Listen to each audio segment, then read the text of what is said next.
Uma lei contra abuso de autoridade no Brasil é uma necessidade. E por isso, acho que esse é o momento de discuti-la. Mais do que uma necessidade, uma nova lei de abuso de autoridade é uma urgência. Diariamente, o povo brasileiro sofre na pele o abuso de autoridade. Agora, na minha avaliação, tem que ter abuso de autoridade para todo mundo. Para a polícia, para deputado, para senador, também para Ministério Público e para o Judiciário. Me impressiona algumas corporações entrarem nesse debate dizendo o seguinte: ah, não, Ministério Público e Judiciário fica fora do abuso de autoridade. Me impressiona também algumas entidades de classe dizerem que é ataque ao Judiciário, quando aqui foi formada uma comissão de senadores para discutir salários acima do teto. Tem desembargador e juiz ganhando 90, 100 mil reais. Eu falo aqui porque nós queremos investigações amplas nesse país. Agora, investigações dentro da lei, respeitando a Constituição. Eu falo isso com a autoridade de fazer parte de um partido que é muito atacado. Mas a gente não teria essa legislação de combate às investigações sem os governos do presidente Lula e da presidenta Dilma. Nós queremos investigação, mas tem que ter o respeito à lei e o respeito à Constituição. E nos impressiona e nos preocupa a generalização de medidas de exceção, o uso abusivo de prisões preventivas para forçar a delação, o uso abusivo de interceptações telefônicas, vazamentos, a discussão sobre direitos e garantias individuais, a presunção da inocência. Nos preocupa a seletividade quando se trata de agentes públicos, porque está na cara que tratam as organizações de esquerda, o PT, de forma diferenciada nesse processo todo. E aí, eu digo com todo respeito ao juiz Sérgio Moro, não deixa de ser interessante vossa presença para discutir aqui abuso de autoridade. Eu quero mostrar que tem abuso de autoridade no Judiciário também. Eu digo no caso das condições coercitivas, algo em torno de 200 na Lava Jato. No caso do presidente Lula, não podia ter intimado o presidente Lula? Ele iria lá depor. No caso do Lula, o que fizeram? Um grande espetáculo, atacando o presidente Lula, conflagração das ruas, passeatas.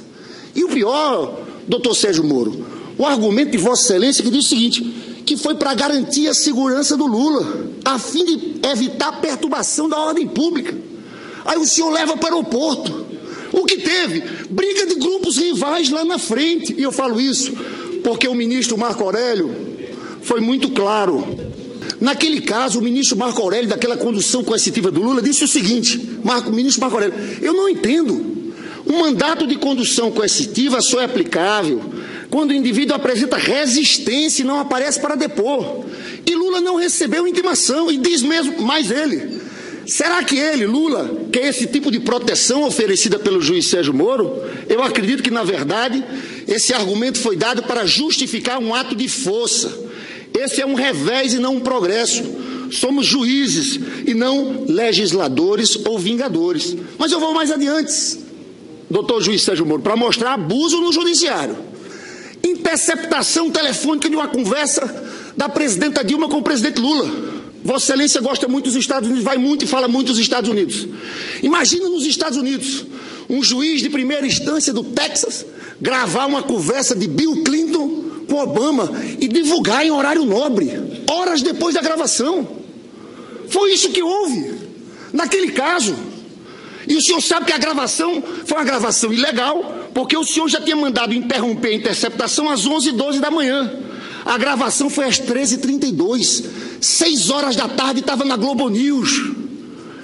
Dá para aceitar isso? Naquele caso, o ministro Teori disse o seguinte, determinou que as razões dadas pelo juiz Moro eram insuficientes para justificar essas medidas excepcionais, que foram tomadas por razões meramente abusivas. Quem diz é o ministro Teori.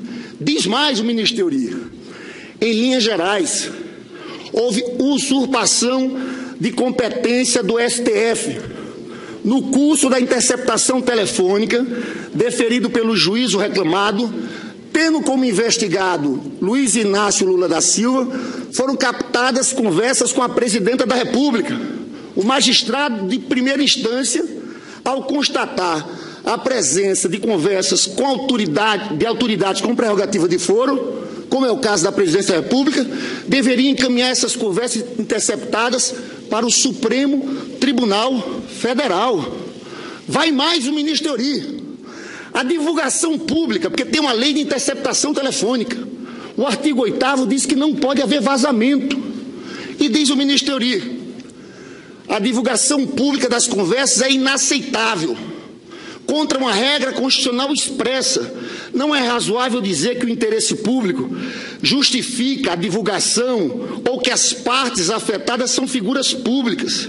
É preciso reconhecer a irreversibilidade dos efeitos práticos decorrentes da divulgação indevida de conversas telefônicas. Tem mais!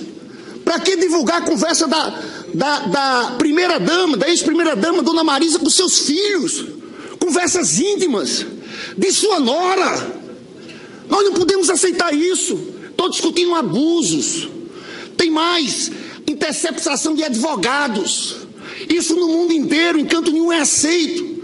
Tem uma nota da OAB. Interceptaram, gravaram o escritório de advocacia que defendia o presidente Lula. 25 advogados gravados, 300 clientes. Tem uma nota da OAB contra isso. Prisões preventivas abusivas. Tem um caso agora do funcionário da OAS. Foi preso preventivamente por 9 meses. Condenado pelo juiz Sérgio Moro a 11 anos de prisão. O caso foi para o TRF. Sabe o que aconteceu? Absolvido por unanimidade. Agora o senhor prendeu por 9 meses prisão preventiva. Como restituir isso? Como restituir? Presidente, esse uso abusivo de prisão preventiva está acontecendo a todo instante. Eu falo isso, senhor presidente, para encerrar aqui os meus questionamentos. Volto a dizer, nós defendemos investigações amplas, mas nós achamos que investigações amplas podem ser conduzidas respeitando a lei. Então é isso que está em jogo aqui. Eu estou tendo coragem de vir aqui para dizer o seguinte: eu acho que vivemos uma escalada autoritária. Tem ameaça ao Estado Democrático de Direito. Tem elementos de um Estado de exceção se construindo. Tem um filósofo italiano chamado Jorge Agamben, que fala da convivência do Estado de exceção com o Estado de Direito. Muitos falaram de Rui Barbosa. E eu encerro, senhor presidente, pedindo 30 segundos. Rui Barbosa dizia: a pior ditadura é a ditadura do judiciário, porque contra ela você não tem a quem recorrer. Obrigado ao senador Lidberg. O senador citou nominalmente o juiz Sérgio Moro, portanto eu concedo a palavra em primeiro lugar ao juiz Sérgio Moro. Atendendo a um pedido. Agradeço a oportunidade, senhor senador. Eu sou um magistrado e esse caso, Operação Lava Jato, envolve casos já que foram julgados e casos, no entanto, que encontram-se pendentes. Não seria prudente da minha parte discutir esses casos pendentes, porque isso poderia ter interferência no meu julgamento desses casos e manter, então, essa imparcialidade. Teria o prazer de discutir esses casos, o que foi feito especificamente com a Petrobras, quando isso fosse encerrado, né?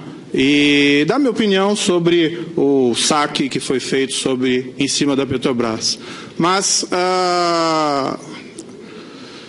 eu fico preocupado, e aqui eu externo essa posição, há essa afirmação de que a lei de abuso de autoridade, o projeto não tem nenhuma intenção de frear a Operação Lava Jato. Há essas afirmações de que a Operação Lava Jato é sagrada, mas, não obstante, com todo respeito ao eminente senador, fica claro aqui que está se afirmando que eu, na condução do caso, cometi abuso de autoridade e devo ser punido. Então, me parece claro que a intenção que subjaz, não digo em relação a todos, mas há uma intenção clara de que o projeto de lei de abuso de autoridade seja utilizado especificamente para criminalizar condutas de autoridades envolvidas na Operação Lava Jato. Para mim ficou evidente com o discurso do eminente senador que o propósito é exatamente esse, ao afirmar aqui, categoricamente, que eu teria cometido atos de abuso de autoridade na condução dessa operação. Então, a questão a ser colocada é saber exatamente, então, é essa a intenção do projeto ou não é?